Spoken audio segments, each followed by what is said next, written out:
Welcome to Samsung Next Meets. My guest today is Sitar Teli, Managing Partner at Connect Ventures from London.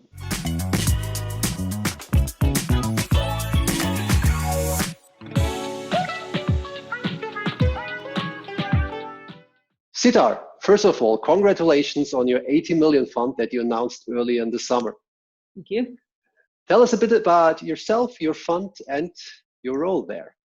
Sure. So I'm Sitar. I'm American. I was born and raised in the States. My parents actually moved over from India when they were quite young, but I was born and raised there. And then in 2005, I myself became an immigrant into the UK, actually. So I went to school in the US, worked in banking in the US, but then really wanted to move over into venture capital. So moved over to London, joined a firm called Dowdy Hanson. It's no longer around, but it's where I learned sort of the basics. And then in 2012, we started Connect, which is a seed stage fund that operates across Europe, looks at very software and digital product focused companies. So these are companies where the key value driver is in the software and product experience. What are your focus stages and what are your ticket sizes? Sure. So our focus area is seed. So we do seed rounds, we lead seed rounds. That's the entire seed spectrum. Seed spectrum being pre-product, you have a product, you've got some traction, basically everything before an A. So the round sizes can vary. Our sweet spot is 1 to 2 million, and our sweet spot ticket size is like 1 to 1.5. We have gone up and we have gone below, but that's sort of where we like to play. And I'd say 85% plus of our deals are in that range. Cool. Sitar, I noticed that you actually studied mechanical engineering at university. Was there any particular reason why you didn't further your career in the engineering field? Yeah, it was. I actually had a couple of internships during my time at Duke related to my mechanical engineering degree. And I just decided that it was going to be a long time before I actually got to do something that made an impact. And I've always been someone that liked responsibility and liked kind of increasing responsibility very quickly. And it just felt like in mechanical engineering that just wasn't going to be true. Also, mechanical engineering, for the most part, the fields are automotives or airplanes. Another one were industries that really attracted me. So I ended up in venture capital, but in between I spent some time in investment banking, but it was a tech investment bank. And so I got to learn all about the tech industry, which was an industry that interested me a lot more than cars and planes. That makes sense, but are you able to create impact in shorter term as a VC? No, but I think VC is very much a long-term game. Mm-hmm. But you, from the beginning, work with the companies and work together with the founders, I think, to help shape that impact. And also in both banking and in venture, I had a lot of responsibility right away. And that was actually the key thing that attracted me, was just being able to, you do something well, they'll give you more to do. And that's the mentality I like. Yeah, that makes sense. And speaking about founders and your work with founders, in your role as an investor, how do you go above and beyond to support the founders that you work with? Right. So Connect is a low volume, high conviction, high support fund. So for a seed fund, I think we do an unusually small number of deals. We do 8 to 10 deals a year, only 25 deals per fund. There's 3 partners. That means each partner is doing 2 or 3 deals per year. And our core focus is to the first 12, 15 months, spend a lot of time with those founders, helping them get to whatever that next stage is for them. It could be product market fit. It could be they're already at product market fit and now they're figuring out their growth channels to get to an A. There's a few different stages before the A that we work in. But that first 12 to 15 months when we work with them is critical. And so because we have this low volume, high conviction, high support model, we're able to spend a lot of time per partner with those investments in the first year and a half that we've invested in them, which I think really benefits the founders in being able to get to that next stage. Yeah. The second thing I'd say is we have a lot of experience with certain types of companies. As I said, our companies are product first companies. They're companies where the digital product that they're building, whether it's B2B software, whether it's a consumer company, it's the focus of what they do. It's the heart of what they do. It's the key value driver ultimately for the company. And we work with, at this point, 50 plus companies that fit those characteristics. So we have a lot of experience with the problems the founders are going through. And so the partners bring a lot to the table, but also we now have a network of founders who have all been through this at various stages. And every founder we back has access to that network as well, which is part of our high support model. And we have a network team, which is 2 people. That's more than a quarter of the fund, whose sole purpose is to help the founders learn faster than the speed of their own experience. Cool. Let's talk about London. Talk about London. Since beginning your VC career in London, how far has the London scene come along, and is there still room for improvement? Ooh, well, it's 2 different questions. Yeah. From when I came, it's night and day. So in 2005, when I arrived in London, there was a very small number of firms. They were pretty much all Series A. If they weren't Series A, they were growth. The partners, the partnerships all looked quite different. They had very different backgrounds, I think, to what you see now. Some of the firms are the same. Most have changed completely. It was almost impossible to find an open networking event when I moved to London. All the networking events were behind closed doors. You had to be invited, and often you had to pay a fee just to get in, which means if you didn't have money, you weren't even able to access the capital. And even then, really, you only got an opportunity to speak to the people. You still had to kind of go through and get that funding. And a lot of the people in venture in those days had a banking background, which I know I have, but had a banking background, and weren't really, the way they thought about it is, we'll fund the companies, replace the founders, bring in professional management. It was just a very different style, very different atmosphere, very different ecosystem. Over the years, that really changed dramatically. So there were no accelerators, by the way, when I came to London. As I said, no networking events, and really like a very hard stratification of the capital.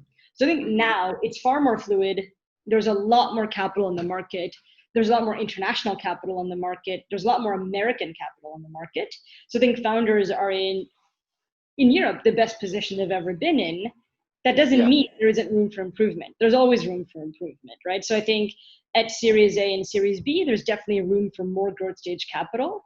I think in venture mentality at Series A, there's definitely room to think different. Like a lot of Series A and beyond investors are still very focused on revenue.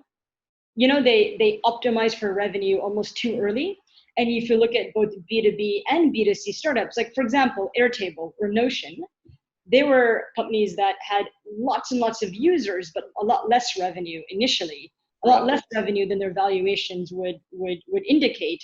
I think the European mentality is to optimize for revenue right away, which can actually lead to a local maximum and not nearly the big outcome that you get in the US. So I think that could definitely change in Europe. I think more international capital would be good. A lot of, the UK capital scene, I think, still dominates across Europe. It would be great to see more international funds come out of Germany and come out of France, come out of Spain, for example, and come out of Eastern Europe, and a lot more fluidity of capital where you just have great capital chasing ideas like you do in the US. You've got firms in Boston, New York, Silicon Valley, Texas, Colorado. You've got firms everywhere, right? And it's, yes, they seed their local areas, but they also fund things outside. So I think there's definitely room for improvement, but I can tell you it's definitely the best place we've ever been. Wow, great to hear. Sitar, off the back of a super successful start in your VC career, you came together with 2 partners already in 2012 to set up Connect Ventures. Is there any advice you would give to VCs looking to start their own funds these days? Don't. No, I'm kidding. Running your own fund is great if that's your passion in life. I think there's a few things I'd say is, one, know what problem you're trying to solve. Starting a fund because you want to start a fund is not a great reason to start a fund. It's exactly what I think all investors tell founders, right? What motivates you? What's really driving you? What's the problem you're trying to solve? Second, don't forget that when you start a fund, you're both an entrepreneur and an investor. So don't forget you're starting a company, and you need to think about building that company, not just about raising money and making investments. And I think that's something that we learned the hard way. Where a few years after starting Connect, we were kind of behind on the company building bit. We had a team already, but we didn't have any processes in place. We didn't have proper allocation of the different functions. We didn't even have a review process internally. There was a bunch of things that we got wrong, and we spent a good part of 2018 actually getting all of them in place. So we did like 5 years of development in a really short period of time. And I think for us, the lesson learned was, we started a company, we started a firm, not a fund. And when you start a venture capital fund, you're really starting a firm. And that's something that's very important. And then third is, I think some investors like it, some don't. Sales is very important when you're starting a fund.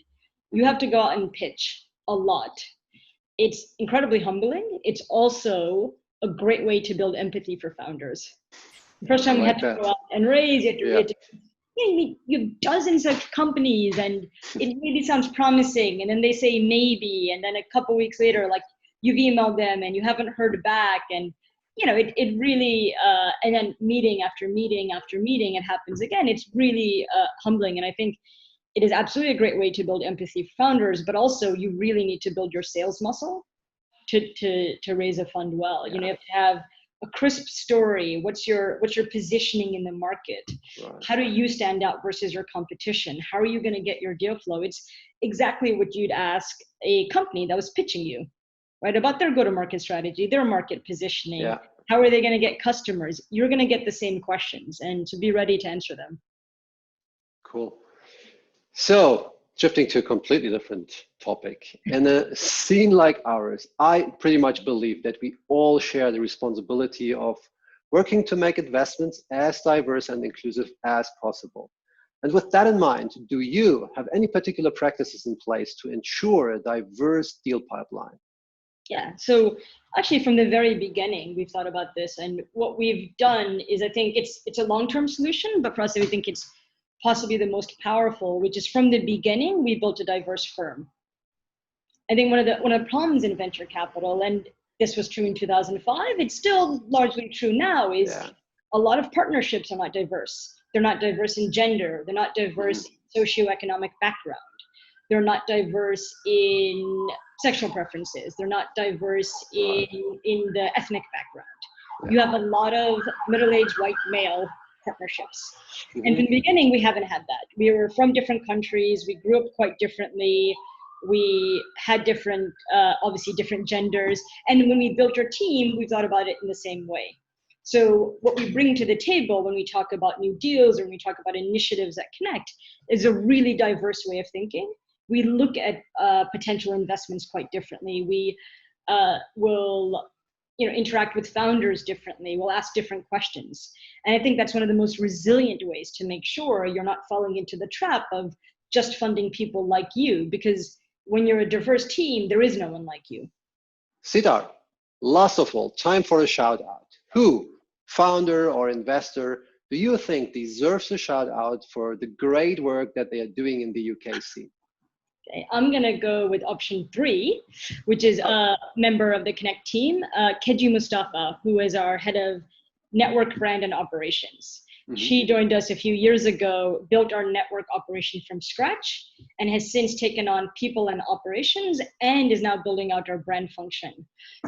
In her spare time, which is basically negative because she works so hard at Connect, she spends a lot of time on diversity within tech, especially within the Bing community, and manages to do a lot of charitable work with her church. She's just a phenomenal human being. She works tirelessly for the founders in our network and for founders outside of the network, and is just always an absolute joy to work with.